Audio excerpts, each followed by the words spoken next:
Hi, Paul Bedford here from Retention Guru, and in this clip originally filmed as a webinar for CIMSPA back, I think it was July 2021, I was talking about exercise adherence, and in this part I'm talking about frequency of professional contact and also giving clients choice and the impact that has on exercise adherence and then subsequently retention. Now, if you find this useful, please subscribe, and if you've got any questions or comments, you can put them in the box down below, or you can email me at paul@retentionguru.co.uk. For now, just enjoy the clip, and I look forward to speaking to you again soon. Take care. Bye. We also need to think about identifying trainer behaviours that build confidence in people. What are the trainers doing that helps the customer become accustomed to the working environment? Well, one of the things you can do for that is you can give people what's called perceived choice. You can give them, you can let them have a sense of choice in their program. And we've known this is Thompson and Wankel from back in 1980. If you give people choice about their exercise program, they stick to that program for longer. Now, what do I mean?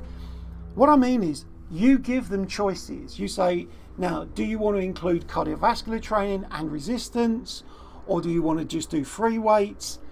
You give them some choice, but I'd limit the choice to a maximum of 3, because once you start giving people unlimited choices, their decision process changes from which is the right one to I hope I don't choose the wrong one.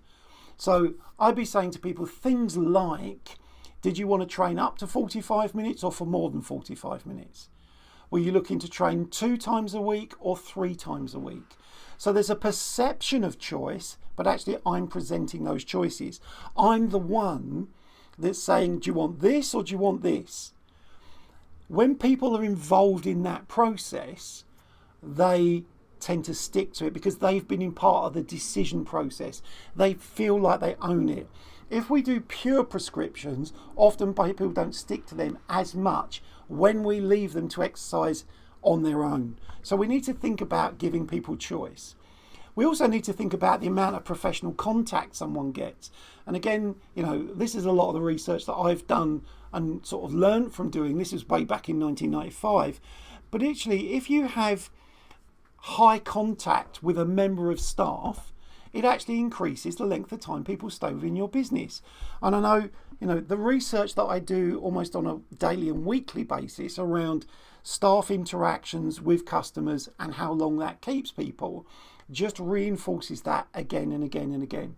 Now, if someone does walk in, they've got Bose noise cancelling headphones on and they're walking over towards a treadmill, they probably don't want to be engaged in a conversation. So you do need to be mindful of those people who do want to be spoken to and those people who don't. But you can still give recognition to the people who don't want to be spoken to. You can still get eye contact and nod and show that you've seen them. But please don't interrupt people while they're working out. You want to interact during rest periods. You want to interact during transition periods, while they're warming up, while they're cooling down.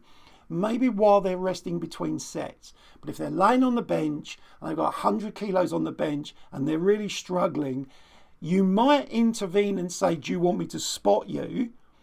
Because that's relative to what they're doing. But don't come and ask them how their day is, because it's a distraction from their activity. And it just doesn't help with the overall experience and retaining of our customers.